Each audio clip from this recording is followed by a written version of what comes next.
Aturan urusan mesyuarat dan usul-usul. Ucapan di bawah usul berkenaan perkara tadbir kerajaan Peraturan Mesyuarat 17, Ahli yang berhormat bagi kawasan Batu Gajah, Tuan Siva Kumar Varataraju Naidu. Terima kasih Tuan Yang Di-Pertua. Terima kasih juga kepada Timbalan Menteri Dalam Negeri yang sudi datang untuk menjawab isu berkaitan dengan kesesakan penghuni di penjara-penjara Malaysia. Tuan Yang Di-Pertua, permasalahan kesesakan banduan di penjara-penjara di negara kita agak membimbangkan, di mana 25 daripada 38 keseluruhan penjara di negara ini masih berdepan dengan masalah kesesakan akibat dari jumlah banduan yang melebihi kapasiti. Pada penghujung tahun 2019, dianggarkan jumlah banduan yang sedang menjalani hukuman di penjara di seluruh negara adalah sebanyak 74,000 orang. Jumlah ini melebihi kapasiti yang boleh ditampung iaitu 52,850 orang banduan. Keadaan ini telah menimbulkan pelbagai permasalahan seperti perbelanjaan yang berlebihan bagi menampung kos makanan harian banduan yang kian meningkat. Masalah kesihatan akibat kesesakan di sel-sel penjara, kekurangan tenaga kerja iaitu warden bagi pengawal serta melatih banduan yang berlebihan ini. Kerajaan harus melipat gandakan usaha bagi menyelesaikan permasalahan ini dengan segera. Pelbagai program yang melibatkan syarikat swasta dan pihak penjara harus dipertingkatkan supaya lebih ramai banduan ini boleh diberi latihan kemahiran dan perindustrian, justru dijadikan pekerja mahir yang boleh menggantikan warga asing yang membanjiri negara kita. Ianya boleh dilakukan selepas banduan-banduan ini keluar dari penjara dan disertakan ke dalam program parol. Harap kerajaan memberi perhatian yang serius dalam mengatasi masalah kesesakan penjara ini dengan segera. Saya ingin tahu apakah rancangan dan tindakan kerajaan mengenai hal ini. Sekian, terima kasih. Terima kasih Yang Berhormat. Minta Yang Berhormat Menteri Dalam Negeri atau Timbalannya untuk menjawab. Silakan Yang Berhormat. Terima kasih Datuk Yang Di-Pertua. Terima kasih rakan saya Yang Berhormat Batu Gajah. Untuk makluman Ahli Yang Berhormat, bagi menangani masalah kesesakan atau kepadatan pengundi di dalam penjara, Jabatan Penjara Malaysia bukan sahaja mengambil pendekatan pembinaan penjara baru, malah memberi beberapa langkah proaktif turut diambil untuk menangani atau mengurangkan masalah tersebut. Di antaranya adalah, pertama, melaksanakan pemindahan banduan dari penjara sesak ke penjara yang kurang sesak. Yang kedua, mempergiatkan pelaksanaan sistem parol, perintah kehadiran wajib dan pusat pemulihan pemasyarakatan yang mana sehingga kini telah melibatkan seramai 59,018 orang yang telah dan sedang menjalani pemulihan di luar penjara. Ketiga, melalui pindaan peraturan-peraturan penjara 2000, program pelepasan banduan secara lesen PBSL bagi banduan yang dihukum penjara kurang dari 1 tahun akan dilaksanakan dalam masa terdekat. Sejumlah dari sekitar 3,000 banduan di mana hukumannya di bawah 1 tahun layak dipertimbangkan bagi perlepasan banduan secara lesen. Program ini dijangka akan dilaksanakan mulai September tahun 2020. Keempat, meningkatkan keberkesanan, pemulihan dan latihan bagi mengurangkan kemasukan semula banduan ke penjara selepas mereka dibebaskan. Kelima, mengubah suai penjara sedia ada bagi meningkatkan kapasiti. Keenam, menjalinkan kerjasama dengan pihak mahkamah dan Jabatan Imigresen Malaysia bagi mempercepatkan proses penghantaran pulang banduan warga asing yang telah selesai menjalani hukuman. Keenam, meneliti keperluan pindaan perundangan berkaitan cadangan penyahjenayahan, kesalahan penyalahgunaan dadah serta dasar pengalihan penyalahgunaan dadah dari hukuman penjara ke program lawatan dan pemulihan selaras dengan keputusan Mesyuarat Jawatankuasa Bertindak Penguatkuasaan Undang-Undang pada 21 Julai 2020. Akta baharu yang dicadangkan akan dikenali sebagai Akta Penyalahgunaan Dadah dan Substans bagi menggantikan Akta Penagih Dadah, Rawatan dan Pemulihan 1983 sedang diperhalusi. Cadangan pindahan ini mempunyai kaitan dengan statistik banduan sabitan di bawah Seksyen 15 dalam kurungan 1 Akta Dadah Berbahaya 1952 berjumlah 4,075 banduan di seluruh penjara di Malaysia dan akhirnya meneliti kesesuaian alternatif lain kepada hukuman pemenjaraan dan pelaksanaan program pemulihan di luar penjara yang mungkin boleh dilaksanakan di Malaysia seperti tahanan rumah, home detention, perintah koreksional dan perintah pengawasan penjara. Untuk makluman ahli yang berhormat juga, tiada perancangan pembinaan institusi penjara baru buat masa kini kecuali 2 buah institusi penjara iaitu di Lahad Datu dan 3 kluster dadah yang telah diluluskan oleh Unit Perancang Ekonomi Jabatan Perdana Menteri masing-masing pada tahun 2017 dan 2019 bagi tujuan pengkhususan pemulihan berasaskan kesalahan. Kementerian Dalam Negeri dan Jabatan Penjara Malaysia bersama-sama dengan agensi kerajaan yang berkaitan sentiasa komited dan bekerjasama dalam memastikan inisiatif dalam menangani masalah kesesakan di penjara ini dilaksanakan. Terima kasih Datuk Yang di-Pertua. Ahli yang berhormat bagi kawasan Kelang, Tuan Charles Anthony Santiago. Datuk Speaker, Yang Berhormat Timbalan Menteri, pada 2016, Mahkamah Persekutuan mengarahkan Ketua Polis Negara menangkap Muhammad Ridwan kerana mengingkari perintah Mahkamah Tinggi supaya beliau menyerahkan anak perempuan bongsunya, Prasanna, kepada bekas isterinya, Indira Gandhi. Sehubungan dengan itu, saya ingin membangkitkan soalan-soalan berikut kepada Kementerian Dalam Negeri bagi mengetahui status dan perkembangan dalam kes Puan Indira Gandhi. Pertama, pada 30 hari bulan Januari 2020, Ketua Polis Negara Datuk Seri Abdul Ahmid Bador telah mengakui secara terbuka bahawa beliau tahu di mana Prasanna kini berada. Mengapa Prasanna tidak dihantar pulang kepada ibunya sehingga hari ini? Kedua, Ketua Polis Negara Datuk Seri Abdul Hamid Bador dalam sidang media pada 28 hari bulan Januari 2019 telah menyatakan bahawa beliau secara peribadi akan mengawasi usaha untuk happy ending dalam inverted commas dalam kes Puan Indira Gandhi yang anak perempuannya masih dicolek oleh bekas suaminya.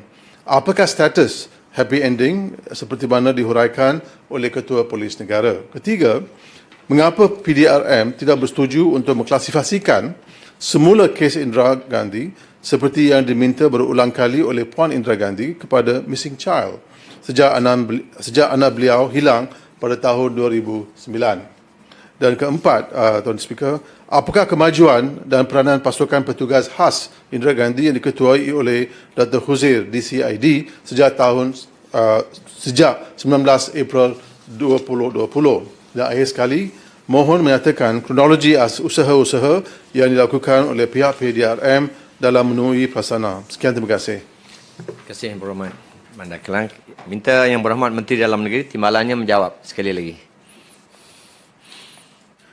Terima kasih Yang Berhormat Datuk Yang di-Pertua bagi soalan yang pertama. Terima kasih Yang Berhormat rakan saya Yang Berhormat Kelang. Sebaik saja Mahkamah Tinggi Ipoh Perak memberikan hak penjagaan ketiga-tiga anak pada Puan Indira Gandhi pada 11 Mac 2010. PDRM telah memulakan usaha mengesan keberadaan bekas suami Puan Indira Gandhi iaitu Encik Padmanabhan, anak lelaki Krishnan atau Muhammad Ridwan bin Abdullah, subjek, dan anak perempuan mereka, Prasanna, yang dipercayai berada di bawah jagaan subjek pada ketika itu. Berdasarkan siasatan pihak PDRM, dipercayai subjek tidak berada di Malaysia. Subjek juga tidak berada tetap di satu-satu tempat di luar negara, tetapi sentiasa bergerak dari satu tempat ke satu tempat yang lain dalam usaha menghalang daripada dikesan serta menyukarkan pihak berkuasa mengesan dirinya. PDRM juga menjalinkan kerjasama dengan pihak berkuasa negara jiran bagi mengenal pasti lokasi subjek. PDRM akan mengambil tindakan undang-undang berdasarkan peruntukan sedia ada sekiranya subjek pulang ke negara ini. Bagi soalan kedua, status happy ending yang dimasukkan oleh Ketua Polis Negara adalah merujuk kepada harapan beliau agar Puan Indira Gandhi dan juga subjek dapat mencapai kata sepakat dalam isu hak penjagaan anak bongsu mereka demi kebaikan semua pihak termasuk anak perempuan mereka. Untuk makluman, Ketua Polis Negara juga bersetuju agar usaha mengesan subjek dilakukan melalui orang tengah dan diselesaikan secara baik tetapi tergendala kerana beberapa faktor terutamanya ekoran wabak COVID-19 yang menghadkan pergerakan semua pihak. Walau bagaimanapun, usaha tersebut kini telah digerakkan semula. Bagi soalan yang ketiga, untuk makluman yang berhormat, kes ini tidak boleh diklasifikasikan kepada mesin Charles kerana pada 29 September 2009, Mahkamah Tinggi Syariah Ipoh Perak telah memutuskan untuk memberikan hak penjagaan kepada subjek iaitu bapa kepada Prasana Diksa pada 11 Mac 2010. Mahkamah Tinggi Ipoh pula memberikan hak penjagaan kepada Puan Indira Gandhi. Selain itu, pihak PDRM juga mempunyai kriteria-kriteria tertentu sebelum sesuatu kes boleh diklasifikasikan sebagai mesin Charles. Bagi soalan keempat pula, pasukan petugas khas tersebut telah mula mengenal pasti beberapa pertubuhan bukan kerajaan serta pihak-pihak yang dipercayai berupaya membantu pasukan petugas khas bagi mengesan serta mengesahkan lokasi subjek. Pertemuan serta perbincangan telah diadakan antara pihak PDRM dengan pihak berkaitan dan diyakini mampu memberikan hasil yang positif. Bagi soalan yang terakhir, berdasarkan rekod Jabatan Pendaftaran Negara, PDRM telah membuat pemeriksaan di semua alamat yang pernah didiami subjek.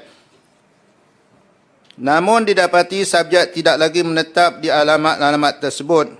Nama subjek juga telah disenaraikan oleh pihak PDRM sebagai orang yang dikendaki.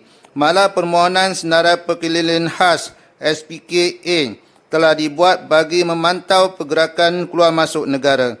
Nama subjek juga telah disenarai hitamkan dalam rekod Jabatan Imigresen Malaysia untuk mengesan serta menahannya jika subjek cuba melarikan diri ke luar negara. Pihak PDRM telah menjalankan pelbagai usaha lain bagi mengesan subjek termasuklah dengan bantuan pihak berkuasa negara-negara jiran bagi mengesan lokasi sebenar subjek. Walau bagaimanapun, PDRM tidak dapat memberikan butiran penuh usaha tersebut kerana dikuatiri akan menjejaskan usaha menjejaki subjek. Pihak PDRM memberi jaminan usaha ini akan tetap diteruskan sehingga subjek dan anaknya ditemui. Terima kasih, Datuk Yang di-Pertua. Terima kasih, Yang Berhormat Timbalan Menteri. Yang Berhormat, dengan itu tamatlah sesi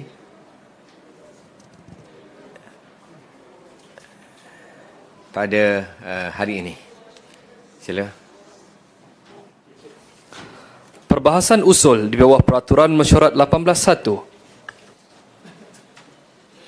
Yang Berhormat, menurut keputusan yang telah dibuat pada hari ini, Isnin, 17 Ogos 2020, satu usul di bawah Peraturan Mesyuarat 18.1 telah dibenarkan untuk dibahas pada petang ini. Saya sekarang memulakan perbahasan usul ini. Pihak pencadang akan diberi masa maksimum 30 minit dan pihak kerajaan 30 minit. Yang Berhormat, bagi kawasan Bandar Kuching, sila kemukakan perbahasan dalam tempoh. Sebelum itu saya nak tanya berapa minit, Yang Berhormat? Tak lama lah, mungkin 10 minit. 10 minit. Dipersilakan, Yang Berhormat. Bandar Kuching, 10 minit. Terima kasih Datuk Timbalan Speaker atas peluang untuk berbahas mengikut Peraturan Mesyuarat 18.1 ini untuk meminta kerajaan untuk meminda Akta Pencegahan dan Pengawalan Penyakit Berjangkit 1988 untuk menurunkan saman RM1,000 yang dikenakan untuk kesalahan tidak memakai pelitup muka di kawasan sesak. Saya juga ingin mengucapkan terima kasih kepada Timbalan Menteri kerana datang ke sini untuk mendengar perbahasan dan juga Menteri KPDN HAP untuk mendengar perbahasan walaupun bukan kementerian tetapi peka dan juga prihatin kepada masalah yang dialami oleh rakyat. Jadi sebenarnya untuk memulakan perbahasan, saya pada minggu lalu hari Jumaat malam petang, saya telah memulakan satu petition di mana saya mahu melihat satu bipartisan initiative antara semua MP, tak kira parti politik maupun kerajaan atau pembangkang, untuk meminta kerajaan menurunkan denda RM1,000 tersebut. Dan sehingga pada hari ini sebenarnya saya telah mendapat 114 tanda tangan, dan ia bukan saja dari pihak pembangkang tetapi juga dari pihak kerajaan. Jadi saya sebenarnya cukup nombor untuk tukar kerajaan sudah. tapi ini isu berkenaan rakyat dan saya memang menyambut baik inisiatif seperti ini dan juga pertimbangan daripada semua MP. Saya telah berjumpa dengan setiap orang MP menerangkan kepada mereka kenapa saya berfikir berfikir isu ini adalah penting dan apakah cadangan saya untuk mengatasi isu ini. Jadi saya ingin membaca sedikit daripada petition tersebut. Di sini petition kami telah menulis bahawa kami ahli-ahli Parlimen Malaysia sebulat suara meminta kerajaan untuk meminda Akta Pencegahan dan Pengawalan Penyakit atau Akta 342 ini untuk menurunkan denda RM1,000 dan juga mencadangkan beberapa respon dan tindakan yang boleh diambil oleh kerajaan. Jadi kita tahu sejak pelaksanaan polisi pelitup muka mandatory ini sejak 1 Ogos 2020, sebenarnya kami telah menerima berbagai rintihan daripada orang awam, bukan saja kekeliruan mengenai polisi ini, tetapi juga saman yang dikeluarkan adalah tidak setimpal dan saksama, terutamanya kepada golongan miskin, OKU, pelajar dan juga orang B40. Kita tahu semenjak implementasi, pada mulanya definisi tempat sesak juga tidak jelas, terlalu terbuka, dan ini menimbulkan kekeliruan dan juga penguatkuasaan yang mungkin tidak begitu efektif, spesifik dan kadang-kala selektif. Ini juga akan menaikkan risiko yang disalahgunakan oleh segelintir, bukan semua, tapi segelintir pihak penguasa yang tidak bertanggungjawab, yang nak cari mungkin duit kopi lah. Jadi sebenarnya saya boleh bagikan banyak contoh lah. Saya sejak penguasaan saya telah meneliti berita dan juga menerima rintihan daripada rakyat di kawasan saya bagaimana penguatkuasaan telah dilakukan. Sebenarnya kita melihat satu kes saya tahu, ada seorang perempuan tua. Dia mau pergi ke pasar untuk membeli barang, keluar dari tempat kereta di parking sana, keluar dari kereta nak pergi pasar, setengah jalan dia terlupa pakai mask, patah balik ke kereta tapi disaman di sana RM1,000. Walaupun tempat kereta sebenarnya bukannya sesak, tetapi disebabkan tadi saya kata definisi tempat sesak itu tak begitu jelas. Jadi penguatkuasa mereka pun kadang-kadang keliru dan mereka tahu bagaimana nak menguatkuasakan polisi tersebut. Selain itu, kita juga nampak video yang tular di media sosial di mana seorang pelajar yang sebenarnya tengah menunggu LRT, tengah main handphone, dia tarik pelitup muka ke dahi. Lepas tu disaman RM1,000. Pelajar menangis di sana kerana terkena compound tersebut. Jadi bagi saya I'm not justifying the mistake that was made. Saya bukan cakap apa yang mereka lakukan itu adalah betul dan mereka tak perlu disaman. Tetapi isunya adalah adakah kesalahan hukuman tersebut setimpal dengan kesalahan yang dilakukan, terutamanya untuk kesalahan kali pertama. Jadi kalau kita lihat contoh di negara lain, kalau di Australia, kita tahu juga sekarang di Victoria kita ada penularan wabak tersebut dan mereka ada juga PKP mereka yang ada. Mereka juga ada polisi pelitup muka mandatory ini, tetapi denda yang dikenakan di sana adalah sebanyak 200 AUD. Tetapi walaupun kalau kita convert kepada ringgit tinggi, tetapi kalau kita lihat nisbah atau ratio kepada gaji minima di Australia, 200 AUD itu tersebut hanya 6.7% daripada gaji minimum. di Australia. Di Singapura, saman adalah 300 Sing dollar. Di Singapura mereka tak ada gaji minima, tetapi proposal gaji minima mereka adalah sebenarnya 1,300 Sing dollar. Jadi 300 adalah bersamaan 23%. Indonesia 5.84% daripada gaji minima atau the medium range of their income dengan izin. Di UK compound pertama £100 dan mereka juga mengamalkan satu tier system di mana jika ada kesalahan yang berulang atau repeat offender, mereka akan meningkatkan secara berperingkat sehingga £3,200. Kalau kita lihat di Malaysia, RM1,000 adalah bersamaan 83% daripada gaji minima 1,200 ini. Bagi saya ini tidak adil, terutamanya jika hasrat kita adalah untuk mendidik dan bukan sahaja untuk menghukum.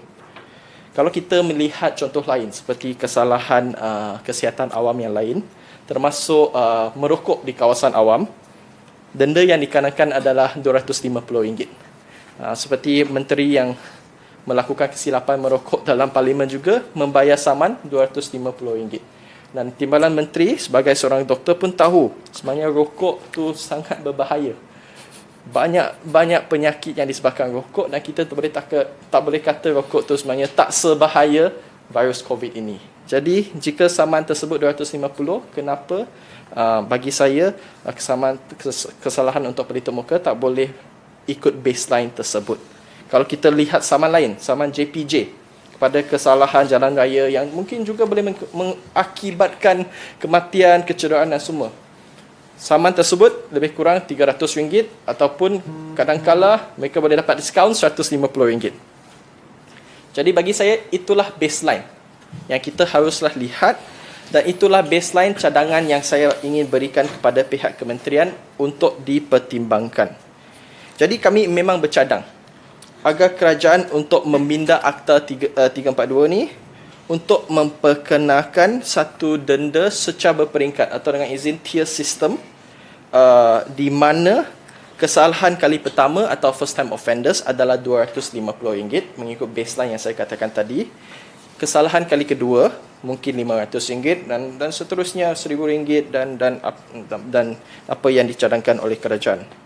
Jadi saya ingin menegaskan di sini, ada beberapa pihak yang mengatakan bahawa saya sini menyokong orang untuk tidak pakai mask, saya ni nak orang dapatkan penyakit ini, tetapi itu tidak benar sebenarnya. Sebenarnya sebelum menteri mengumumkan polisi mandatory ini, saya pernah bercakap kita kena amalkan polisi pelitup muka mandatory ini.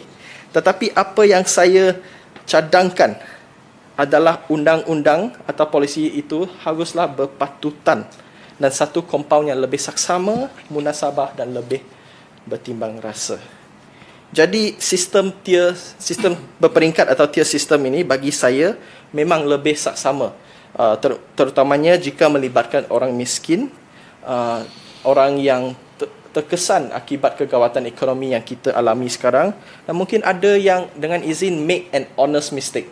Seperti saya katakan tadi, aunty yang nak pergi pasar tadi, memang dia lakukan kesalahan, tapi itu satu honest mistake. Jadi untuk kali pertama, bagi saya, RM250 adalah cukup berpatutan. Tapi sebenarnya RM250 itu juga bukan murah untuk kebanyakan rakyat. Bagi saya, walaupun saya orang kaya, saya pun tak nak bayar RM250 untuk satu kesalahan topeng muka. Dan yang paling saya terkesan adalah golongan miskin yang terkesan disebabkan polisi ini. Saya telah baru-baru ini melihat satu video di mana seorang orang tua, dia sebenarnya menggali tong sampah untuk mencari mask muka, face mask, kerana tidak mampu untuk membeli face mask. Face mask ini sebenarnya walaupun pihak menteri saya menyambut baik pihak menteri telah menurunkan had penjualan face mask kepada RM1, tapi kalau tiap-tiap hari kita tukar RM1, kalau ada sebuah keluarga yang banyak anak, ia bukannya satu perkara yang murah atau it's not a cheap thing for them to sustain in a long term dengan izin. Jadi satu isu jadi bagi saya polisi ini haruslah di polish lah untuk memastikan semua golongan yang terlibat, ia adalah saksama kepada semua golongan yang terlibat. Satu isu yang penting bagi saya adalah seperti yang dikatakan tadi adalah penguatkuasaan.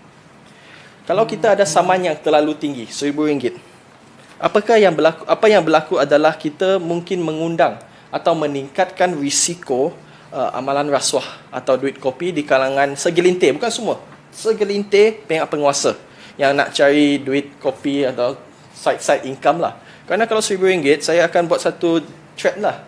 You tak nak bayar RM1,000, kita boleh kautim tepi RM100, RM200. Tapi kalau compound dia tak begitu tinggi, kalau nak memang masih boleh kautim tepi RM50, RM100, tetapi ratio nisbah dia tak begitu besar. Kalau saya, saya tak nak bayar duit kopi, saya rela bayar RM250. Tapi kalau RM1,000, tu jauh, susah. Jadi mungkin kita boleh melihat dari banyak kes lain, ada crimes di mana semakin tinggi hukuman, biasanya kita akan lihat lebih amalan rasuah atau corrupt practice dengan izin yang ini berlaku. Satu lagi isu adalah sangat tentang penguatkuasaan adalah kita haruslah melihat penguatkuasaan yang saksama dan bukan selektif.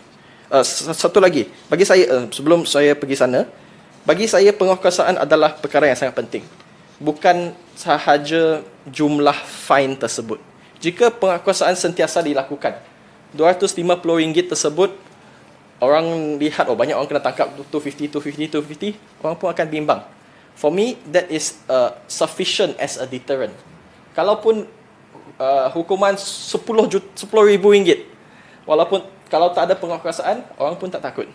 But at 250, if you have good and efficient enforcement, bagi saya, orang dengan izin, orang ramai pun akan bimbang dan mereka akan mengikut SOP yang diperlukan. Satu lagi isu sekarang, Timbalan Menteri ada sini, saya cuba nak bawakan, boleh jawab mungkin lain hari, adalah sebenarnya penguatkuasaan SOP yang tidak konsisten antara darjat yang berlainan Menteri VVIPs dan rakyat mahain. Sebenarnya saya nak berikan satu contoh. Saya diberitahu bahawa baru-baru ini, atau pada minggu pertama Julai, Menteri Perusahaan Peladangan dan Komuniti telah pun keluar ke negara Turki pada minggu pertama Julai, tetapi balik ke Malaysia minggu seterusnya masih di Dewan Parlimen. Tapi setahu saya, mengikut pemahaman saya, beliau sepatutnya mengikut SOP atau kuarantin. Jadi saya ingin meminta apakah penjelasan dari pihak kementerian. Mungkin ada satu pelepasan atau exemption yang diberikan, tapi saya nak minta penjelasan kerana saya tak nak melihat dua darjat antara SOP. Ini satu penyakit yang di mana boleh mengakibatkan atau menjangkiti mana-mana, tak kira bangsa, agama mahupun darjat, mahupun miskin ataupun kaya. Jadi Tuan Yang di-Pertua, saya faham sebenarnya semalam Menteri telah membuat satu kenyataan di mana seorang boleh membuat rayuan kepada kementerian untuk mendapat diskaun. Saya memang menyambut, saya memang tahu ini isu, boleh membuat rayuan, tetapi bagi saya baseline untuk rayuan tersebut haruslah bermula dari 250, bukan dari RM1,000. Itu pendapat saya. Jadi saya juga berharap pada hari ini Menteri boleh membuat satu ketetapan pada hari ini juga, niat kerajaan untuk mengatakan jika RM1,000 adalah terlalu tinggi atau tidak. Dan jika ada satu niat kerajaan yang lebih jelas, maka semua pihak yang terlibat pun mereka tahu niat kerajaan dan juga ada lebih penguatkuasaan pun lebih jelas. Saya faham pindaan kepada akta memang memakan masa. Tetapi bagi saya pindaan ini adalah agak straightforward lah. Saya telah membaca akta tersebut. Tak ada clause di mana menyatakan setiap kesalahan adalah denda adalah berlainan. Cuma ada satu RM1,000. Saya mencadangkan cuma letakkan, very straightforward, letakkan untuk pelitup muka saja. Saya tidak mengatakan tentang kalau break quarantine macam kes Siva Gangga itu, saya tidak setuju. Yang itu kita haruslah denda lebih tinggi atau SOP tidak diikuti. Yang itu saya tak sentuh. Tetapi tentang pelitup muka, mungkin tambah satu ayat ke perenggan ke yang menyatakan cadangan tersebut. Tier system, bagi saya tier system adalah paling saksama.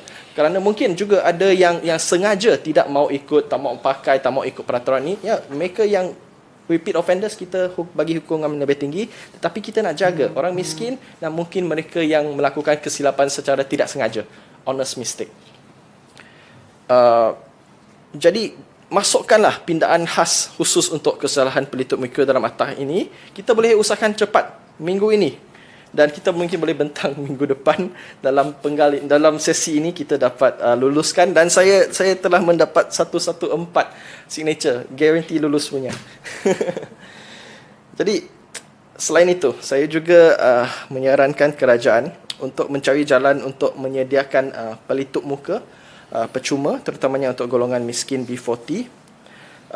Saya sendiri, pejabat saya, walaupun saya pembangkang, tetapi saya keluar duit saya sendiri untuk membayar sebenarnya banyak suri rumah untuk menjahit pelitup muka reusable untuk memberikan kepada orang miskin. Dan bagi saya ini satu kaedah atau satu langkah yang mungkin kerajaan boleh explore untuk bukan sahaja membantu mereka mendapatkan pelitup muka, tetapi orang suri rumah, single ladies, single mother semua untuk mendapatkan pendapatan yang berlebihan. Kami juga berharap semua ahli parlimen mahupun kerajaan mahupun pembangkang, kita dapat memainkan peranan kami bekerja dengan NGO kesihatan awam untuk mempertingkatkan kesedaran awam berkenaan betapa pentingnya polisi ini dan mengajar orang macam mana menggunakan face mask dengan betul, dan satu penting untuk macam mana membuang pelitup muka tersebut dengan cara yang betul. Jadi kita tahu norma baru yang kita perlu lalui ini bukan saja untuk beberapa minggu ataupun bulan, mungkin sampai tahun depan, walaupun ada beberapa pihak yang katakan kita ada vaksin, tapi bagi saya meragui vaksin tersebut. Saya rasa mungkin sampai tahun depan pun kita kena lalui norma baru. Oleh itu kita harus bersedia dan tidak melupai golongan yang paling terkesan dengan polisi tersebut. Hasrat kita sepatutnya adalah untuk mendidik dan bukan sahaja untuk menghukum semata-matanya. Dengan itu, sekian terima kasih. Terima kasih Tuan Yang Dipertua. Terima kasih Yang Berhormat Bandar Kuching. Yang Berhormat, saya buka untuk perbahasan daripada mana-mana ahli yang berhormat. Jika sekiranya tidak ada, saya anggap perbahasan telah pun tamat. Dan oleh itu, Ahli Berhormat, saya menjemput Yang Berhormat Menteri Kesihatan atau timbalannya untuk menjawab. Dipersilakan Yang Berhormat Timbalan Menteri Kesihatan. Saya nak tanya berapa minit? Maksimumnya 30 minit. Ya. Maksimumnya. Kita cuba pergi maksimum lah. Terima kasih. Silakan. Undi. Undi saya singkatkan 20 minit. Okey, baik.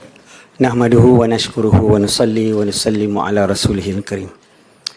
Bismillahirrahmanirrahim. La yadurru ma'asmihi syai'un fil ard wala fis sama'i wa huwas samiul alim. Terima kasih Tuan Yang Dipertua. Pertama sekali saya ingin mengucapkan tahniah kepada YB Bandar Kuching. Seorang doktor, seorang anak muda yang handsome, yang sangat prihatin kepada isu COVID ni dan juga isu tentang rakyat menghadapi COVID ini. Jadi saya ucapkan tahniah dulu. Saya amat menjunjungi keprihatinan ini. Saya mendengar dengan teliti dan juga meneliti persoalan-persoalan yang telah dibawakan oleh YB Bandar Kuching. Tentunya yang pertamanya fikir tentang macam mana kita nak tukar akta ni. Nak tukar akta ni. Dia kumpul 100 orang lebih. Dia ingat dia nak tukar kerajaan terus tadi, saya dengar. Dan kebimbangan YB Bandar Kuching ni tentang RM1,000 ni. Dan kebimbangan dia juga tentang SOP ataupun ketidakpastian apabila penangkapan dibuat, apabila compound diberikan. Saya rasa itu isu-isu yang penting. Saya cuba huraikan dalam perbahasan ni. Tuan Yang Dipertua, pertamanya pelitup muka ni ataupun face mask. Dia merupakan langkah pencegahan yang penting. Dengan izin, it's about 60%. It's about 60% you can stop, you can contain this problem. Dan juga digabungkan dengan physical distancing, dengan penjarakan fizikal ini, 65% ada kajian menunjukkan. Justru itu, pelitup muka menjadi satu perkara yang sangat penting. Pelitup muka ni, kita sendiri yang buat. Even physical distancing pun susah. Sebab tu dalam syarat yang kita ni ialah tempat yang sesak. Tempat yang sesak, yang sukar untuk kita melakukan penjarakan 1 meter. Banyak tempat ni, nanti saya akan cerita ni. Tapi pada awal-awalnya saya nak ceritakan, kita boleh buat atas kita. Lebih susah menjadi frontliners. Pakai PPE, risiko, tak balik rumah, tak jumpa keluarga. Kerja siang malam. Tapi kita, rakyat kita yang selain-lainnya, hanya pakai mask. Tutup je. Susahlah sikit. Nak menapas kadang-kadang susah sikit. Buka. Kemudian kita pakai. Ini yang pertama sekali. Bermula 1 Ogos, kerajaan telah wajibkan. Kenapa kerajaan wajibkan? Kerana pada satu ketika, kita tinggi. Dan apabila kita berjaya untuk melandaikan lengkuk tu, maka rakyat dah mula complacent, dengan izin Tuan Speaker. Complacent. Dah mula tak peduli. Terutama di tempat-tempat yang hijau. Sebab tu ada hijau hari ni dah jadi merah menyala. Kerana tak jaga. Dan yang penting sekali, kita semua tahu cerita ni, kisah ni, apabila mereka yang pulang daripada luar negara dan kena HSO dan keluar buka gelang dan keluar makan merata, menunjukkan ketidakpedulian. Tak peduli. Pentingkan diri sendiri. Ini. Jadi kerajaan yang prihatin, kerajaan Perikatan Nasional yang prihatin ini cepat-cepat buat tindakan. Untuk apa? Tuan Speaker, untuk selamatkan negara ni. Untuk selamatkan rakyat ni. Kadang-kadang, it's just like kita sakit lah, Tuan Speaker. Bila kita sakit, kita makan ubat. The medicine is bitter, dengan izin. Pahit ubat ni. Tapi pahit ni untuk bagi sihat. Jadi ini undang-undang yang kita buat dah tentu bukan untuk dera orang. Dah tentu dengan niat yang cukup ikhlas, yang cukup suci. Selamatkan negara ni, selamatkan rakyat ni, selamatkan keluarga kita, selamatkan diri kita sendiri. This is very important. Yang pertama sekali. Sebab tu dikatakan, tempat awam yang sesak merujuk kepada lokasi yang mudah dan kerap dikunjungi oleh orang awam, di mana penjarakan fizikal sekurang-kurang 1 meter sukar dilakukan. Ini penting ni. Ini penting. Tempat yang sesak juga tidak hanya terhad kepada tempat dalam bangunan. Di luar lah, contohnya saya boleh ambil pusat membeli belah, stesen pengangkutan awam, kedai-kedai runcit, pasar, hiburan, pawagam, lobi hotel, gym, stadium, rumah ibadat dan macam-macam tempat yang kerap dikunjungi. Penggunaan pelitup muka ini juga satu keperluan yang dinyatakan dalam SOP. This is another very important thing, dengan izin. SOP PKPP yang telah dikeluarkan oleh kerajaan. Antaranya adalah SOP peruncitan, sukan, rekreasi, rumah ibadat, kesihatan. Ada 31 sektor yang kita KKM nasihatkan kerajaan. 31 sektor. Sebab semua nak buka. Semua dah sampai masa dah nak masuk kerja balik. Nak buka balik industri. 31 sectors. Yang mana nasihat kita yang pertama ialah pelitup muka, pelitup muka, pelitup muka. Mask. Because we know di mana-mana negara yang jaga perkara ini, maka penularannya agak memang dapat disekat dengan baiknya. Dan mana-mana negara yang tak dapat jaga, kita lihat hari ini. Mencacak naik kes yang COVID-19. Tuan Yang Di-Pertua, kegagalan seseorang itu memakai pelitup muka di tempat yang diwajibkan tadi dalam SOP-SOP yang telah dikeluarkan oleh kerajaan sebagai arahan Ketua Pengarah Kesihatan, maka dia boleh ditawarkan untuk dikenakan kompaun. Ada ni kesalahan yang boleh ditawarkan kenaikan kompaun. Ada kesalahan-kesalahan yang tak boleh ditawarkan kompaun. Terus kena charge di mahkamah. Tindakan itu selari dengan keperluan Seksyen 25 Akta Pencegahan dan Pengawalan Penyakit Berjangkit, Akta 342 lah.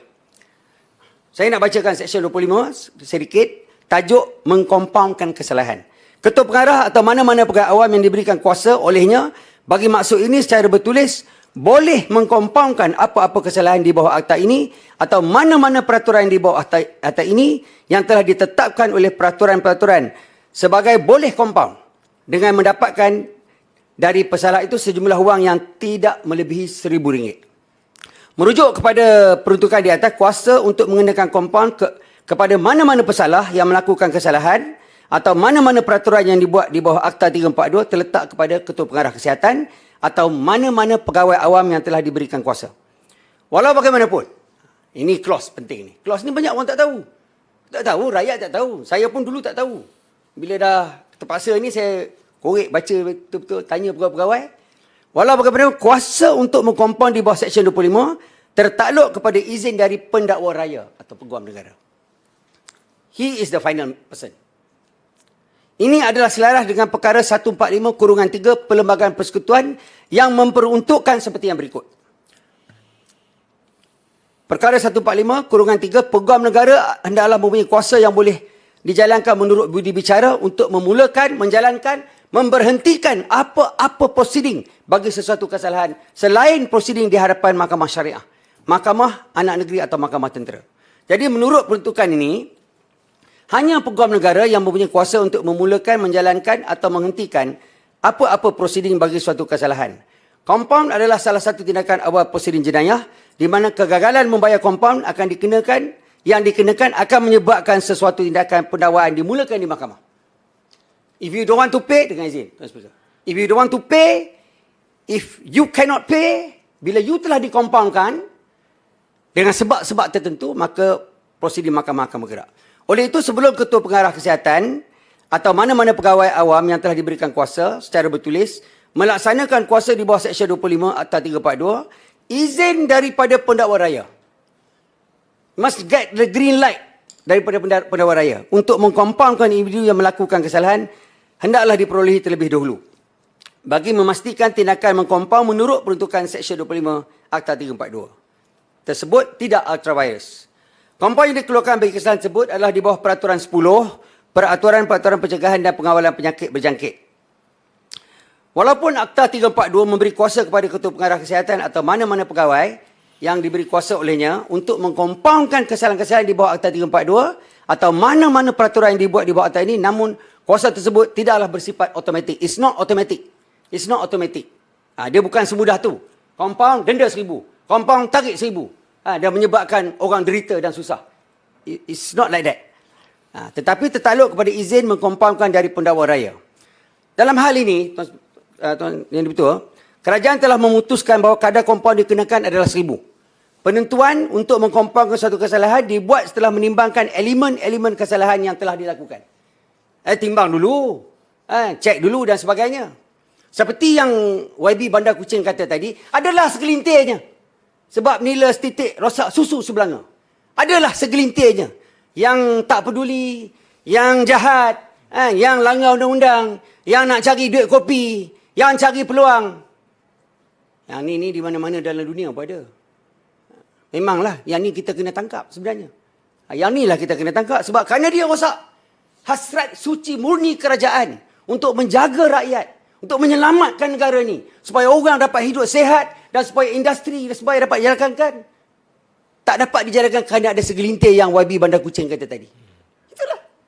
That sedikit tu. Seperti juga macam saya nak sebut sikit macam kita buat testing. Kita punya testing, kita punya positive rate kita below 1%. Jadi kita tak payah buat 38,000 testing. Maksimum yang kita boleh buat. Bukan kita tak mau buat. That's why kita buat targeted testing. Sebab kita tak perlu buat banyak tu. Kita buat banyak ni pun 30 per 1,000 population pun kita less than 1%. Jadi inilah satu perkara yang baik. Sekiranya seseorang tu merasakan tidak dapat keadilan. This is very important. This is a point that you mentioned just now. Dengan izin, Tuan Speaker.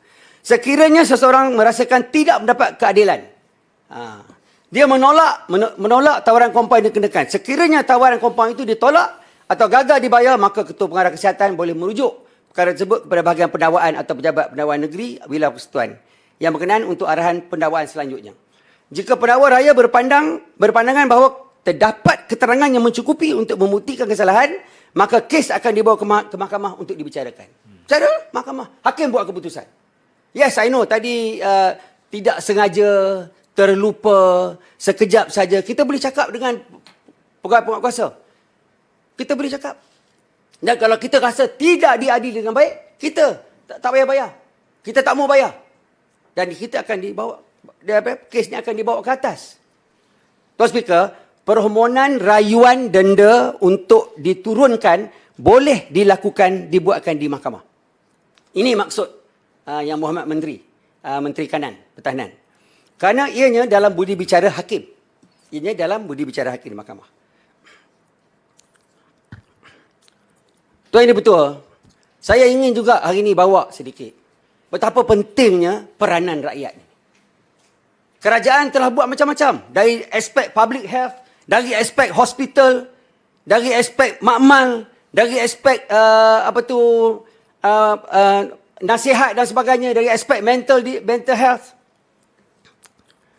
Dan saya katakan tadi, frontliners, barisan hadapan, menggadai nyawa dia.